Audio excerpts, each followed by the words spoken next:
Hello and welcome to Monarchist Minute, your royalist news in the United States of America. Here with my very good friend Watercube, and as well with a guest who I don't know if we've had you on before, but I don't know, maybe we have. It's a You Grave. Very nice to have have you on, popped Grave. on for like half a second. It's a pleasure to be here. Yeah, I Um, think we had you on like one time before, but I genuinely do not remember. he was brought up for a question, What was the and question? I do not. It was like when we did that huge question and answer, and we completely flubbed his question.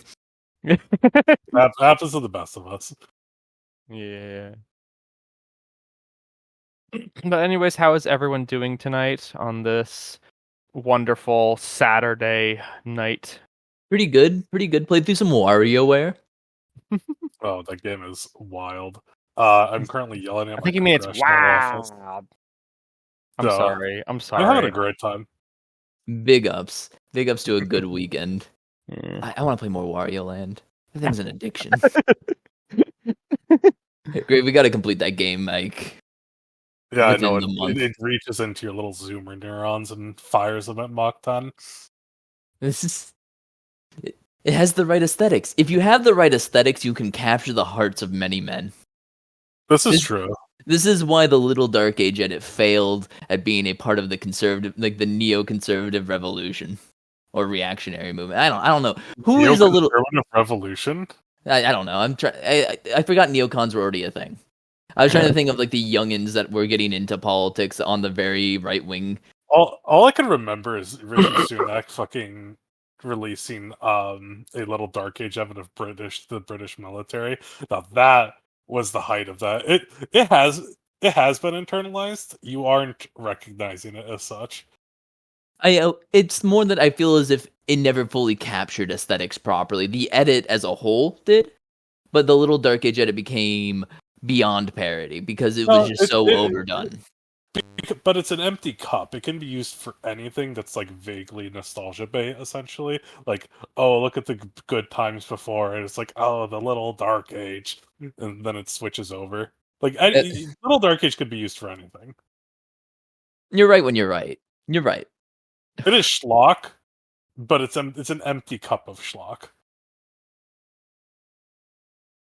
I love aesthetics. I love aesthetics and how they intersect with politics because it's like honestly to get us onto the topic, like Kamala. A lot of people who just started going with Kamala because she just fit the right aesthetics. Yeah, Sorry. here's the thing: Kamala doesn't have like a massive history of success. She is an empty cup, which a lot of different Democratic constituencies can kind of pour their interests into. Like, if you would like Law and Order Democrats, like, oh, we could do that. If you want her to be a progressive, it's like, oh, she's from California and likes these vaguely progressive things. Kamala is in every Democrat's president, and I think this is going to be the one unique opportunity for them to really capitalize on that, because Donald Trump is uniquely unlikable. I don't think that coalition holds together going forward. Like, the Democratic Party as a tent is bursting at the seams. It is holding way too many competing philosophies, ideologies, etc. together in almost like a coalition management sort of sense. Yeah, It's so not basically built to last. the only thing keeping them together is ironically Trump. Yes, because Yeah, you I know, like, literally have a that's the coalition one- that stretches like, from I'm neocons who don't like Trump all the way over to progressives who think she's going to be a vessel for them to enter into more nation-state politics or higher positions in government. Yeah. Now, this is one thing that so my when I was in high school, I had a teacher who was my civics teacher, and he actually worked for the Democratic campaign, like national campaign, a few times during the Clinton and the Gore campaign. Although he didn't work for Gore, which is a funny story I'll say later. But I remember him telling me, he said I don't believe anyone actually voted for Biden. They just voted not Trump. And that was like Biden was the not Trump ticket. Like he started leaning And into an FDR New Deal aesthetic. I still kind of think that it's just the fact that, because I mean, like Kamala, it's like, yeah, you can kind of project something onto her that you need to, but I still think that she's kind of just the not Trump candidate still. where Biden still had that, but lost it after after it was broadcast on live national television that he is basically senile. Well, Yeah, like, because you had a lot of months of like essentially the Democratic staffers all around Biden went into almost like Potemkin village mode, where very carefully staged, managed different media showings, outings, etc., where they were very careful about what questions he got to, etc., and they were kind of pretending that like we can limp this guy along until the election, Yeah. and you can't do that, particularly in an election year, and particularly as a presidential candidate. Like you might get away with it, like Fetterman having a stroke, and then Governor Shapiro coming in and just putting all of his guys in there and kind of helping him along. And yeah, Um, also the fact that Shapiro was also running against a Republican candidate who was just literal shit, terrible yeah, candidate. the Yeah. Shapiro had multiple times before outperformed Democratic candidates down ballot.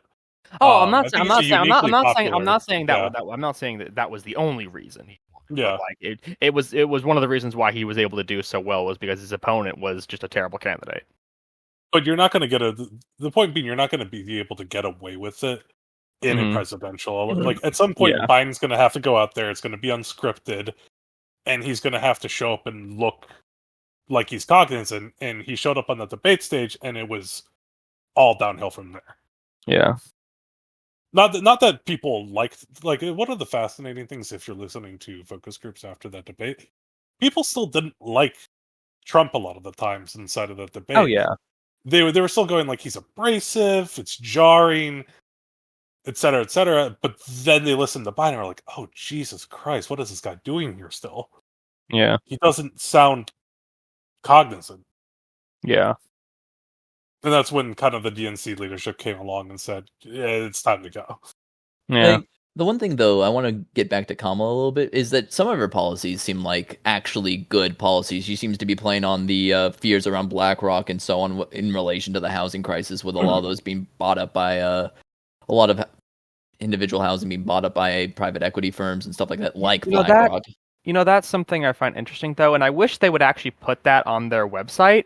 Because I'd only heard like, oh, they didn't put any of their platform on their website, and I'm like, oh, come on, they had to have done something. And so I actually went onto the Harris Waltz campaign website, and I can't find it.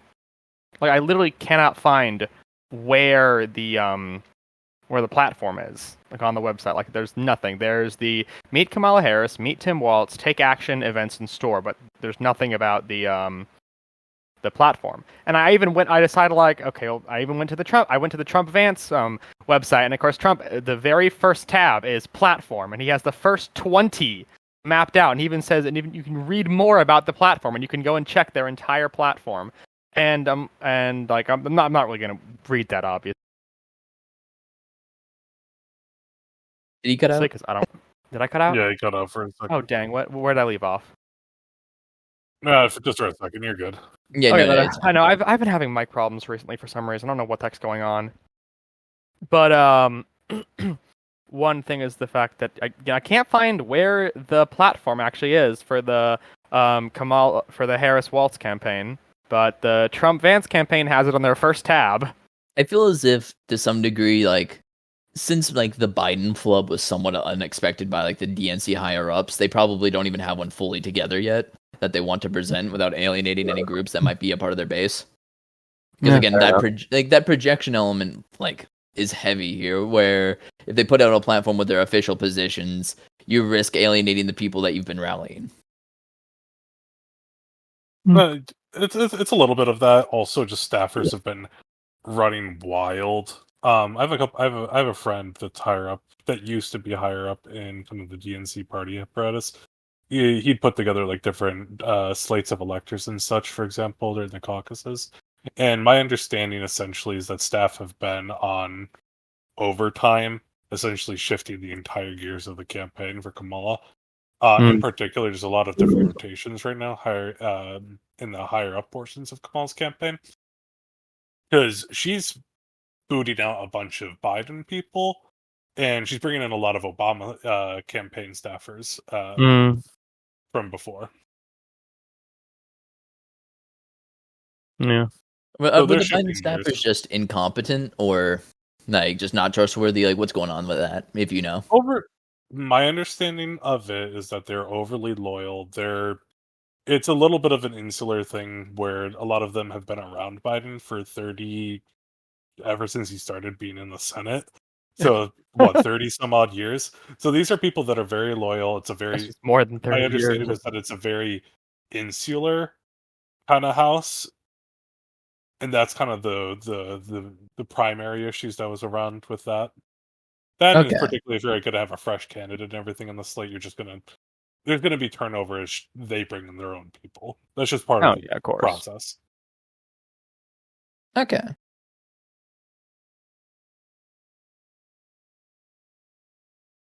I feel as if like Kamala has a good chance against Trump, like all things considered.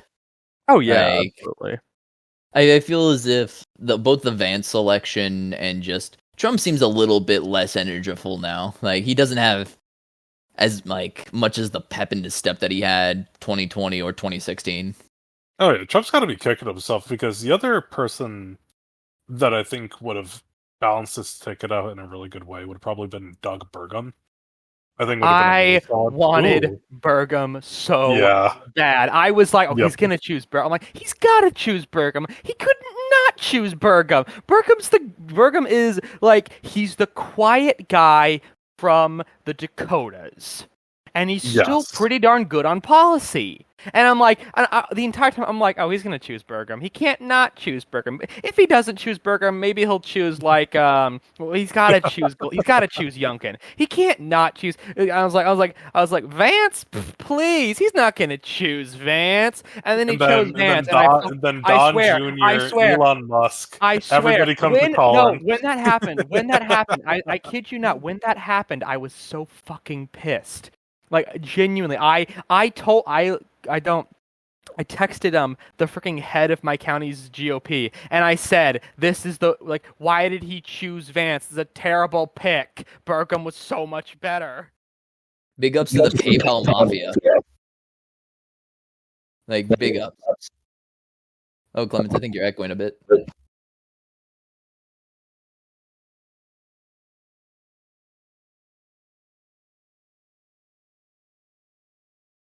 Hey.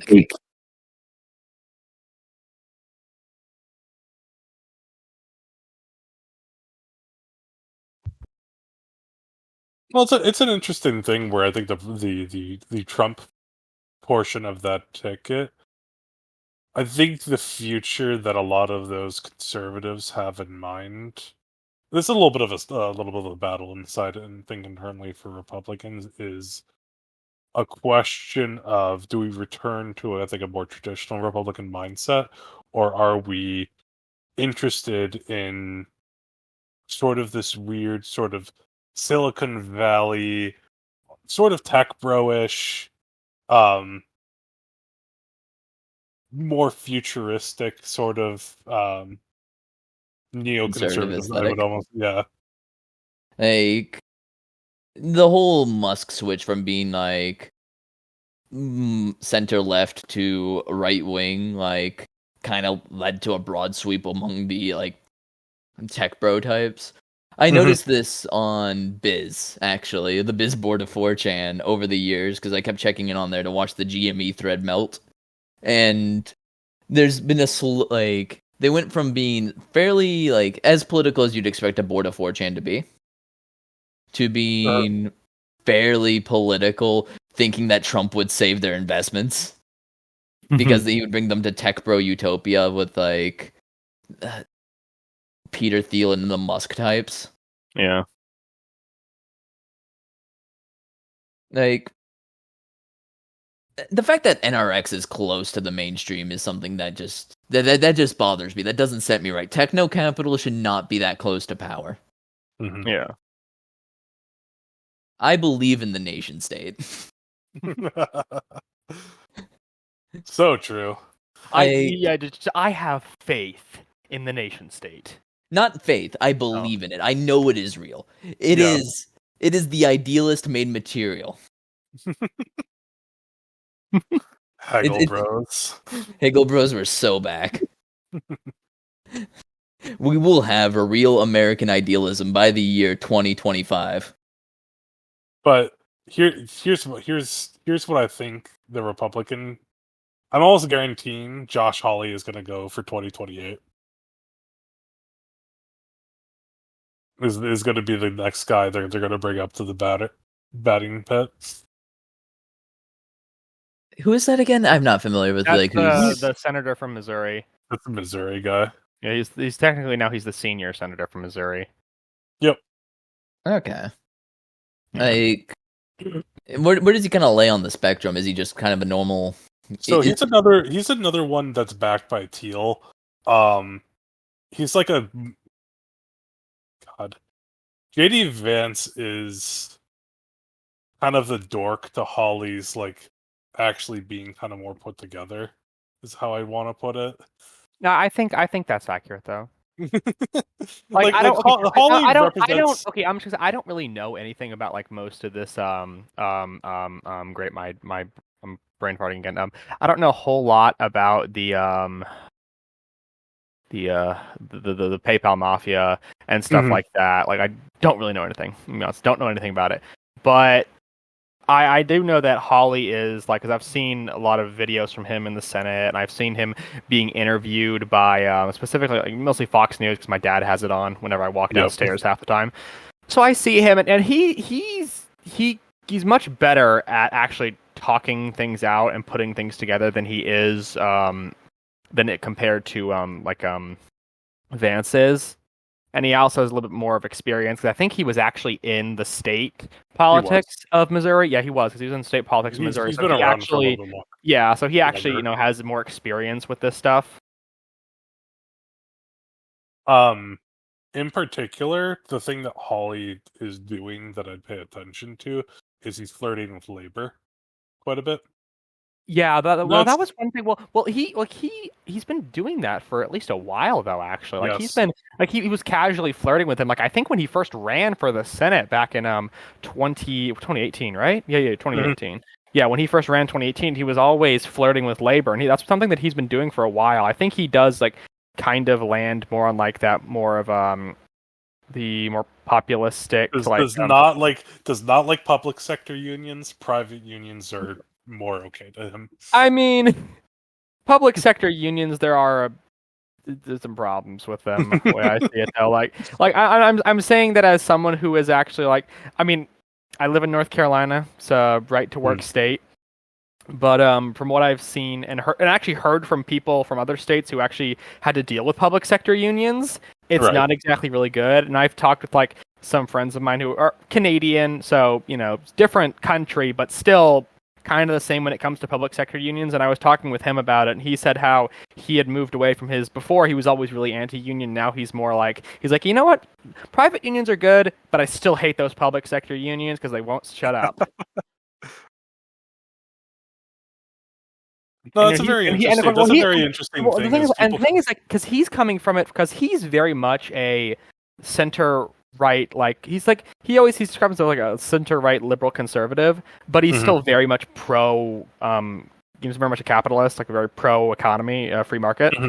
And he told me how he said he hated the private sector, public sector. Sorry, public sector unions, due to the fact of, because he gave an example in Canada, specifically in Ontario, where there was massive strikes from the Ontario government run like little market like kind of like convenience store things where they would sell like alcohol, because the government realized that they weren't profitable and they were having trouble dealing with all the issues coming with them, so they were going to make cutbacks and also open up the market more to stop, because originally a lot of liquor like this right to sell liquor in Ontario, a lot of it was held by that technically publicly owned stores that the government was running. Yeah. God bless the ABC store. And he told me, so it's funny though. And it's funny because he said to me like, because he's Ontario, and he said, oh, I hate Doug Ford, but I'm happy he's finally standing up for something. I just wish it wasn't this of all things. Like he's like, I do not respect Doug Ford. I do not like Doug Ford. I'm happy he's finally standing up for something, but I just wish it was something more than this. Many such cases. But to reel it back in real quick though, the big thing that I'm really paying attention to is where for this election season is where in the Democratic coalition are they faltering? Because I think the DSAoids. the DSAoids were always going to be wishy-washy. I think I'm paying attention to them. organized. I'm paying attention to organized labor. I'm looking because here's the thing: the Democrats have stuffed so many different constituencies into their party. They've essentially taken on a lot of big businesses and stuff that likes to back Democrats and stuff. Now they've been consistently out fundraising Republicans in that regard for a long time. They've shifted over the years to suburban voters, and so these are kind of white collar, more middle class Americans that you'd be kind of looking at. So and then you also kind of have this union vote, and I think out of all the different constituencies of the Democrats, I think the union people feel the most left behind. In particular, like you can see this up in. I have a friend who works in Minnesota for the DFL. And if you look along that entire kind of arrowhead part of the Minnesota, isn't it like the Iron Belt or something? That is the Iron Belt. Yeah. And the people up there that are union workers that worked in those industries and stuff are pissed. Oh so, yeah. I'm sorry to cut you off, but I remember I saw an article. I don't remember where the heck I saw it, but I know for a fact I saw it about I think it was posted in here actually. About the labor workers for Trump movement. Lionheart posted it about auto workers for Trump ramps up counter movement against the UAW. And that was one thing that I saw he posted about how unions are now becoming more of an issue. Yeah. I don't think Trump's the guy. I think that there's a shift occurring. I think there's a shift occurring though that happened under Trump that is going to carry over into the next elections, and I'm going to be very curious to see how Republicans rebrand after Trump, because regardless of if he wins or not, he's 80 some odd years old. He's not going to be here forever. What does a post-Trump Republican Party look like? Yeah. They're gonna hook him up to a machine like Biden and start feeding him adrenochrome to keep him around, so they don't have to face that reality. They're gonna start giving him the children's blood so he can stay alive. No, they're already doing that. They're gonna amp it up. like they're gonna start giving him mescaline. They're gonna start giving him they're gonna give him all the drugs that Hunter S. Thompson took in Fear and Loathing in Las Vegas, and that will keep him alive for another 20 to 30 years. Pretty certain. Oh, I mean, Hunter S. Thompson died, but he died by his own hand though. That's different. It was a choice. Yeah, he opted into that. At least he bagged his white whale Nixon, so he's got that going for him. This is it's so Joe over America. I went from optimist earlier. Oh, I believe in the nation state. Now I feel sad. Because I feel as if a post-Trump Republican era is just going to be weird. Same with the Dems, because they'll need to find a new identity. It'd be like, the Fukuyamist nihilism that came over us when the Soviet Union fell. It's going to be that on a micro scale with the Dems and the Republicans. Everyone just, what now? I don't think there's going to... I mean, sure, some of the resist libs or weird MAGA individuals are going to be no, my political identity is faltering. But I think it's going to be fascinating to see kind of this different soul searching that's going to be going on as these parties actually have to find out how do we actually connect to a new American landscape rather than reiterating the same issues of the last 10 years. Because we've been stuck in the same political track since 2015. Which is really weird to think about. But But I we've been was talking about the same guy fighting the same fight for 10 some odd years. Let's do something new. Yeah. and it's gonna be new and scary, and we're gonna hate it. Maybe Patriot Front will get elected. Who knows? Oh God. Had to put the worst ish out God, there no, before no, we no, started no, like no, winding no, no, no, down. okay, no. It's Nick Fuentes. Okay, Oh. the Groypers already are gaining institutional power. Like again, they ruined the DeSantis campaign, which shows. County Republicans for Nick Fuentes. Uh, Miami-Dade on standby. oh, Right. The Groyper What? armies The will be freaking no! assembled. It's gonna the like whenever I look through like imaginary elections on Reddit, every once in a while you're gonna see that one freaking Nick Fuentes post. Yeah, every time it's inevitable. Like once a month, you're gonna see someone does the Nick Fuentes post. He always loses, obviously, but still, they always post the Nick Fuentes one. Like, like Nick Fuentes is gonna be the next candidate, guys. Come on, it's so obvious. Like the fact that that's somewhat plausible. Like Vance has opened an Overton window in discussions. I will Nominally. never, ever be in support of him becoming the VP. No matter what happens, I don't care. I will never be supportive of Trump's choice of him as the VP. I know, but it's an I know. I'm just entrance. saying. I'm not saying that. I'm saying that to the audience, though. Like, I'm saying, like, no matter what happens, no matter how good he is, I will never actually like accept it. I will never accept it. JD Vance opened a fascinating dialogue into the idea of freedom and democracy not necessarily being hand in hand in a very dangerous way. Yeah. And it's going to be very interesting to see where that goes from there in regards to their discussions, because it's been something that's been Very floating much around so. a while in kind of the milieu. We're gonna have company towns too. We're gonna have techno slavery. No. It's gonna be so great, guys. I can't Okay, wait for the okay, Republican platform. You could only wish that it's as blatant as a company. No, guys, It's going to be something a lot more insidious. No, y'all. I figured it out. I figured it out. What the next two major groups that are going to be fighting in the Republican Party is. Who? It's gonna be the Vanceites and the Hollyists. You know, the labor and capital. Vance and Holly are sort of on the same. I know, I'm joking. They're back to the same people. I'm joking. It's good. Well, if we're talking in terms of donor talk, it's going to be Teal versus the Koch brothers. That's going to be a weird fight to see play out. Yeah. All right. Oh. And with that very, very interesting final point to make, it is time to. I want to thank everyone for coming tonight. We had a big audience here, and if you ever want to listen in to our podcast and talk to us after the podcast, you can join us on our Discord. Link is going to be in the description. Thank you all for coming, and please join me for the prayer. Lord, I thank you that we could come here together. We could talk about politics and all the silly things that are going on and how crazy the world's getting. We ask you to be with the United States and to help us in the furthering of monarchy in the U.S. In the name of the Father, and the Son, and the Holy Ghost. Amen.